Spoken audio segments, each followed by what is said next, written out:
বাংলাদেশ ভারতের বিভিন্ন সীমান্ত এলাকায় বেশ কিছুদিন ধরেই পুশিন বা পুশব্যাক নিয়ে উত্তেজনা চলছে। বিজিবি বিএসএফ এর মধ্যে বারবার পতাকা বৈঠক, উত্তপ্ত বাক্য বিনিময়ের ঘটনা তো ঘটেছেই, এমনকি বাংলাদেশি সীমান্ত এলাকার মানুষ একত্র হয়ে বিএসএফ সদস্যদের ধাওয়া করার ঘটনাও ঘটেছে একাধিকবার।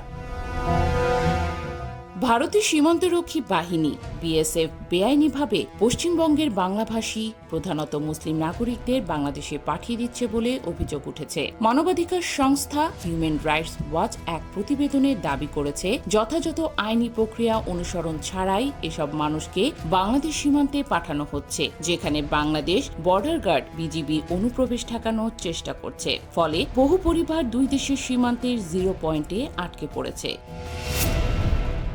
বাংলাদেশের পঞ্চগড় ও ঠাকুরগাঁও সীমান্ত এলাকায় কয়েকটি ঘটনার উল্লেখ করে বলা হয়, কোথাও কোথাও 48 থেকে 75 ঘন্টা পর্যন্ত নারী ও শিশুসহ পরিবারগুলো খোলা আকাশের নিচে আটকে ছিল। পরে দুই দেশের সীমান্তরক্ষী বাহিনীর মধ্যে আলোচনা শেষে কিছু ক্ষেত্রে তাদের ভারতে ফিরিয়ে নেওয়া হয়।